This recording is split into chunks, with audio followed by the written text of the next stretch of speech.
Welcome back to class, and today's focus is going to continue to be low flow. And again, what I mean by that is that when you're standing, you can still reach up and touch the top bar. We're going to be exploring a little bit more around underneath the Lyra today.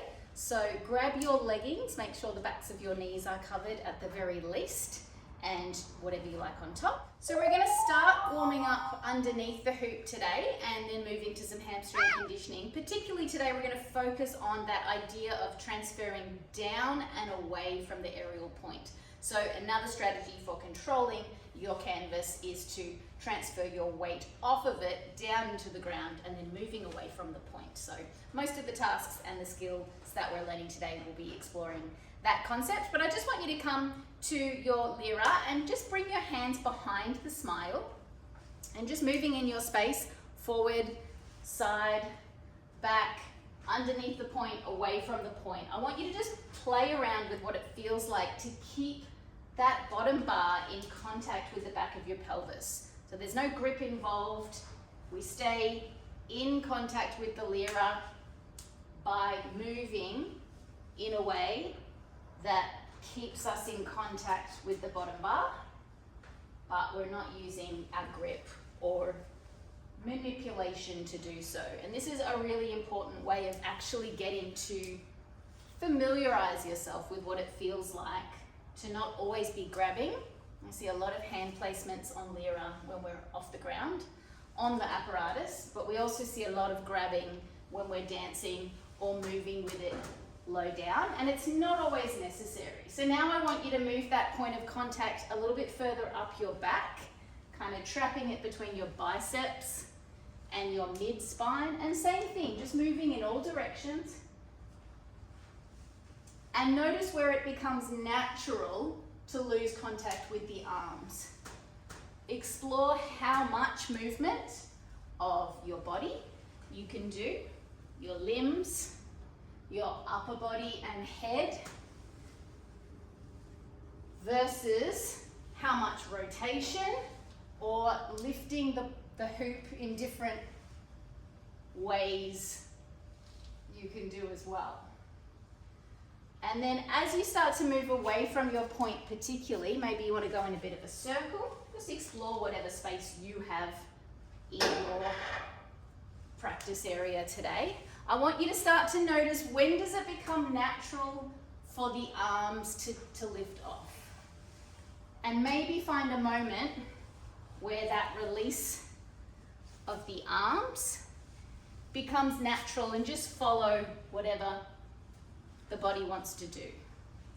Keep coming back to that point of contact on the mid-back, but just exploring what your arms can do when they release.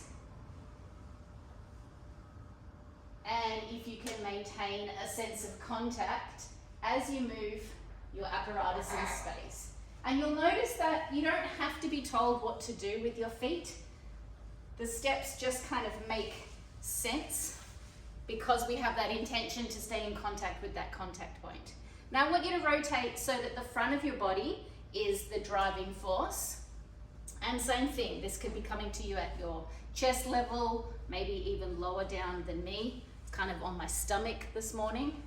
So I want you to play around with other ways of trapping the hoop with the arms, no manipulation involved, but just keeping the front of your body in contact and walking away from your point and just observing. It's going to feel like we're doing really weird stuff, but it's all about familiarizing yourself with the way that you can actually keep your apparatus an extension of you and a platform for movement opportunity rather than just a piece of furniture that we're jumping on and off.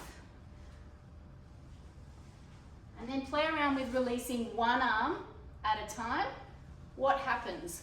What feels natural to do when one arm comes away? And take it wherever the body wants to go. Maybe you've changed orientation again, like I just did. Maybe you found yourself in a bit of a circle, a bit of a loop. And when you move away from your aerial point, what happens? What do you feel? Can you create a different set of contact points? Something that you can keep constant and explore.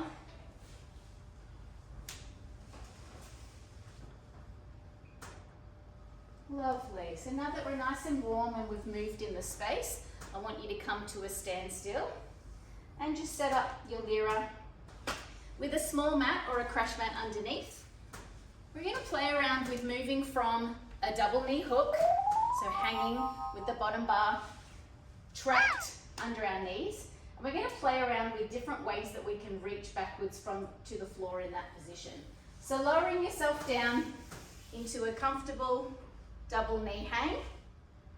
I want you to first of all just lower yourself down to the tips of the shoulders or your head or your mid back, and just as a ruler measure out where it is that you come into contact with the floor under the bottom bar.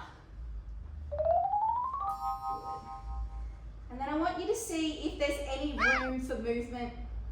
If you're like me and you're just barely touching the tips of your shoulders, you might not have much movement, but can you find some way of contacting the floor that allows you to move off center and still control the hoop? I'm walking on my hands. I've got myself kind of set up in a plank position. Maybe you can come to elbows.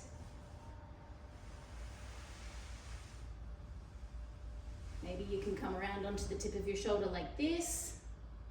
Or if you're really flexible and you can still keep the double knee hook, maybe you can even be facing the floor.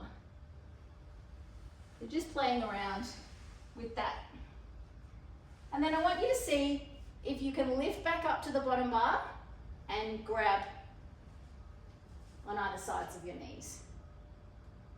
So something fun that I discovered just before was that I can actually squeeze through the back of my hamstrings and jump my hands down to the floor in one dynamic, quick movement.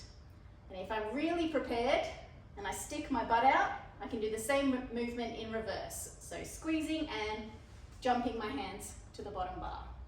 Squeeze and pop my hands back down behind me. So have a play with what movement you have to do to go from double knees, body part on the floor, to jumping your hands up on either side of your knees, and see if you can also reverse it. So you could just play around with, can I actually hold this position and then make contact with the floor? Yeah, you could see maybe, can I jump one hand up at a time? Can I jump one hand up and then put my other hand on the floor and push myself away into a spin?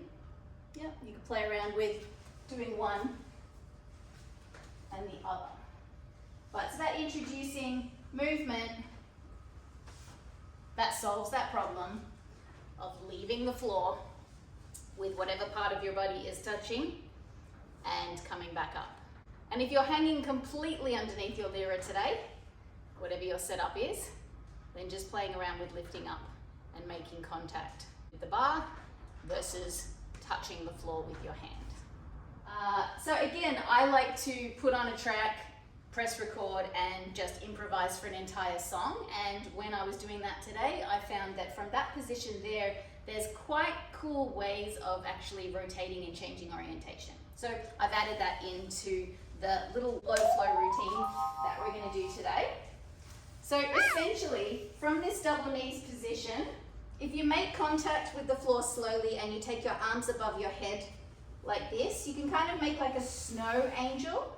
And as you do that, if you squeeze a little bit through by sticking your pelvis out and squeezing through the hamstrings and making yourself light, yeah, if I try and do it from here, it's very difficult to sit up. But if I brush my hands down the side and then sit up, I can come to this position here. And then if I release one leg, I can circle it around, have a little flash dance pose moment, and then coming back on. And then if I do the opposite leg, I can bring my hand up and rotate around to exit to the floor, kind of coming down on my elbow like that. So that's what we're going to try today. Coming down abdominals to control. Make yourself light. Snow angel. Leg comes out and down.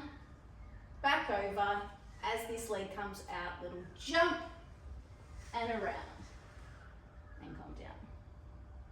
So let's get straight into the choreography for today. I want you to bring the hoop in front of you, and we're going to practice shunting the hoop from side to side. So if you've never moved your hoop in this plane before, just pass it and extend, just to get used to what that movement feels like.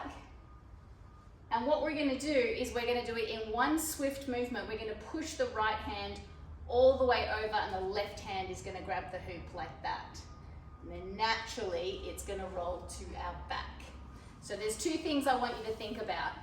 Push and shunt in this plane only. Don't add any rotation. If you've got a heavier hoop, this will be easier. Keep a nice soft bend. And as you grab it, close your grip very strongly and keep out of the way of revenge hoop as it comes back.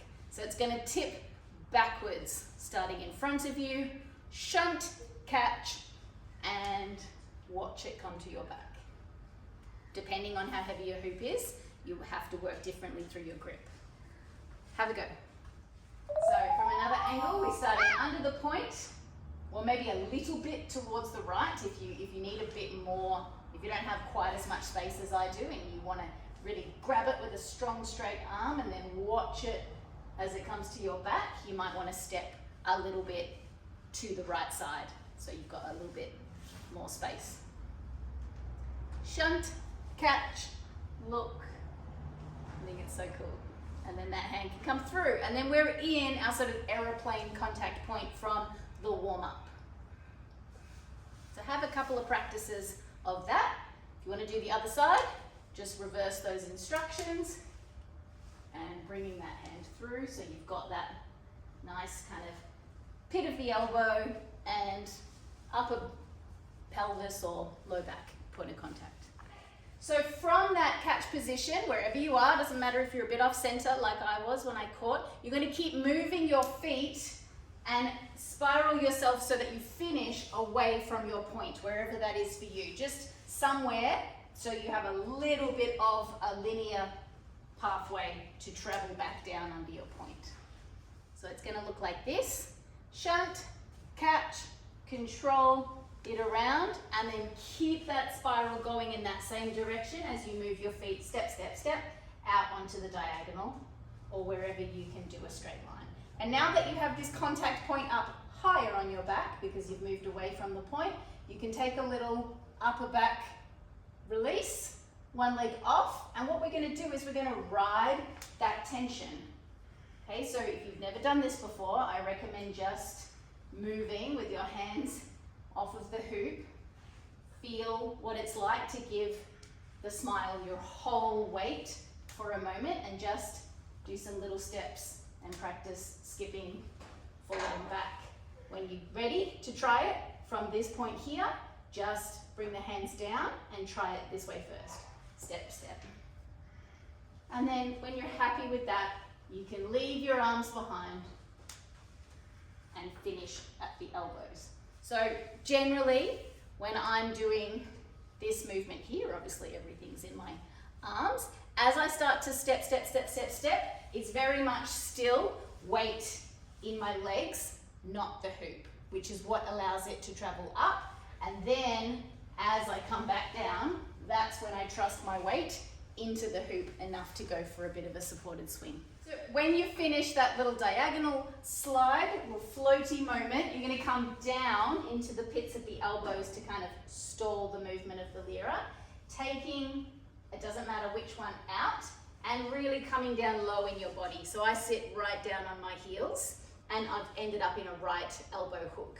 From there, I've generated some momentum just by taking one arm out. I've generated rotation towards the left with the hoop. So I'm going to let it keep doing that until my hand naturally catches the side of the hoop. Follow it up and move away from my point to find the upright. So instead of lifting into my arm strength, I'm going to lean out this way to walk up to the vertical. So keeping with that idea today of going down into the floor, weight transfer, and riding up to make the movement easeful. So again, just another angle for that little part after the floaty bit.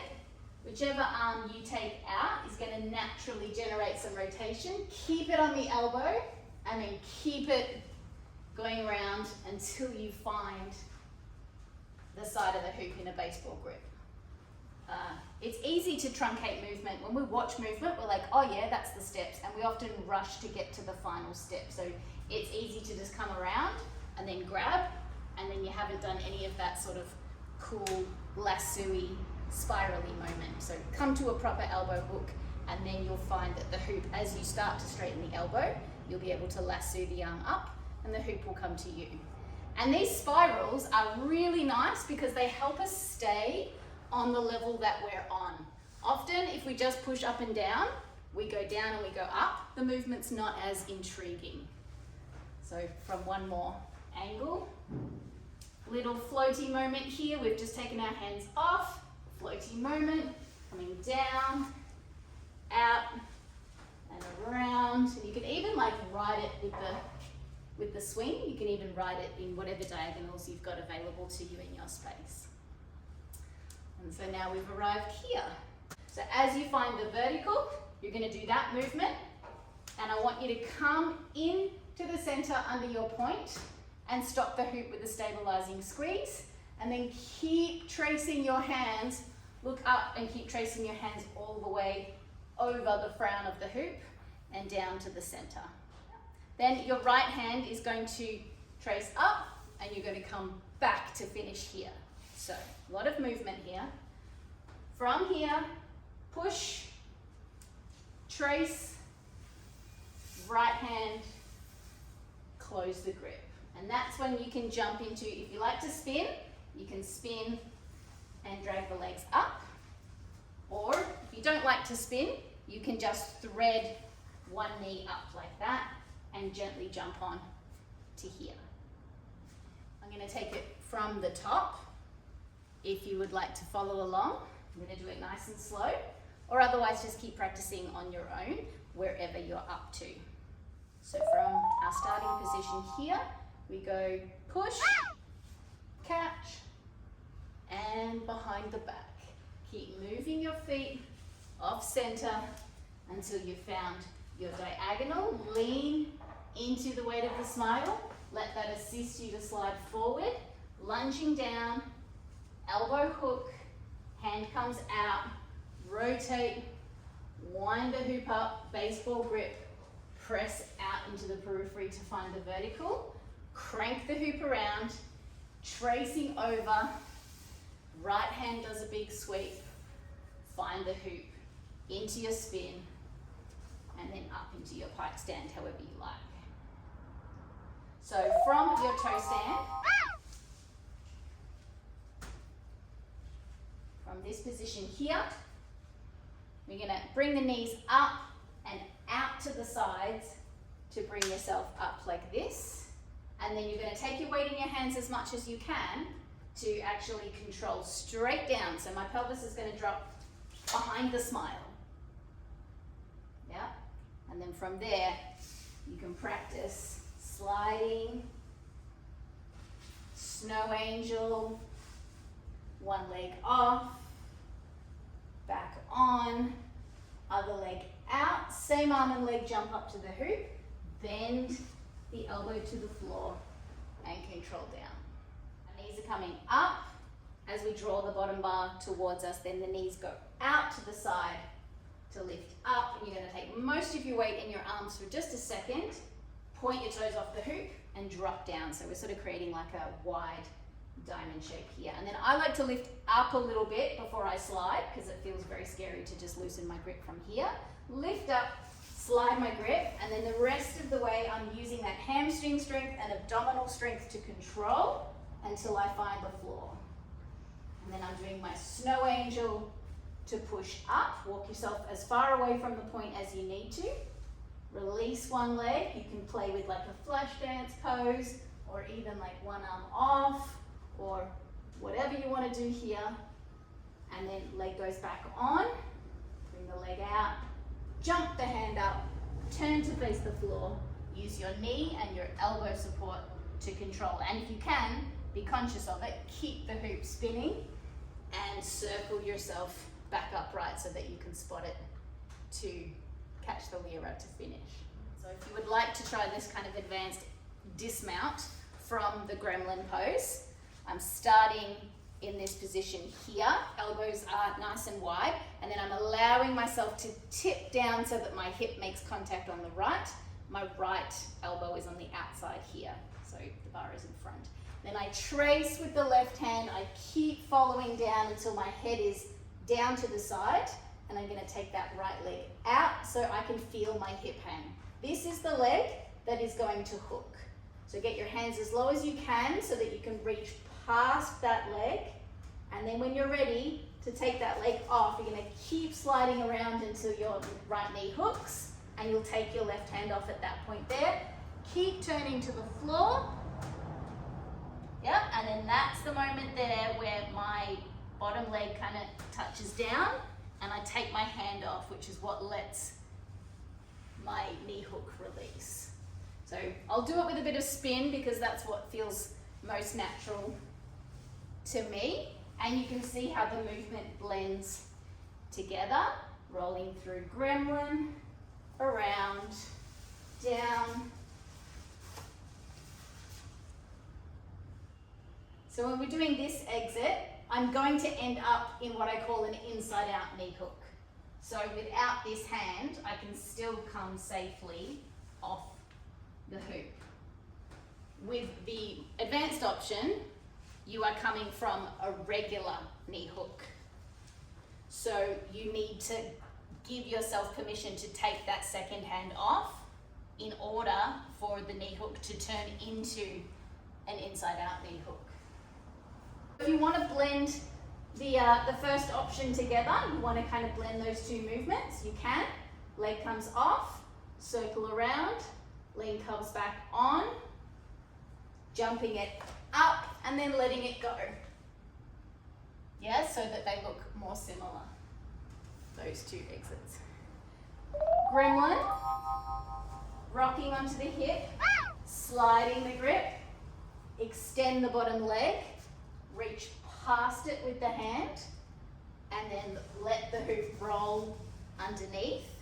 Knee hook, bottom hand, let the hoop go, and then step off. But if you are watching these back and it's too much, I mean, there's these 2 class recordings that you could watch and really use any of the combinations from last week's class and this one, and find what works for you, even if you just want to take a moment to kind of play around with jumping into that little knee catch position and practice what it feels like to fast slide your hands down, slow motion, find your snow angel, and even you could just go straight into the exit from there. There's so much in that, what we've covered today, but I hope it's left you with a bit more of an impression of what it can be like to move the hoop in a different plane, and also to drop your level as a way of grounding your weight transfer off of the apparatus in a more seamless way, and then also finding the upright by moving out to the sides or using that peripheral tension, I guess, for weight transfer.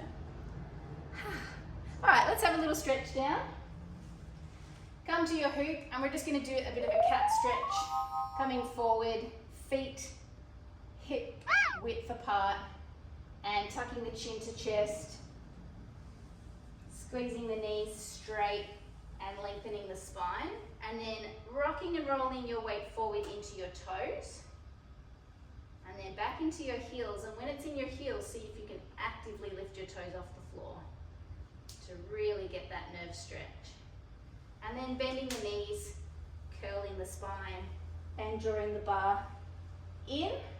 Same thing again, chin to chest, row the bar away, lock the legs out, feel that nerve stretch, weight in the toes, weight in the heels, toes off the ground if you can, and then soft knees, curling the pelvis under, drawing it back in.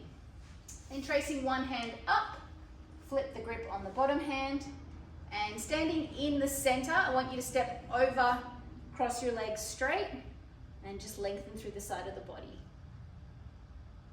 Kind of getting a bit of an ITB stretch, lat stretch, opening the side of the body really. Bring the hands around, swapping over, stepping over with the other side, outside leg over, and pressing away.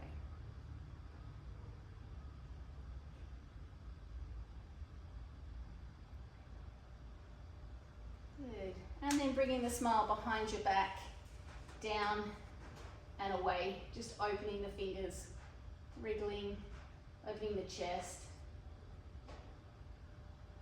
giving yourself as much of a pec stretch as you can. Bring your hands up to 9 and 3. See if you can feel the difference. And then all the way up to hanging. And then same thing, just coming forward and giving yourself a nice stretch through the upper pecs. And then last but not least, down on the elbows, kneeling or crouching and just dropping the hips.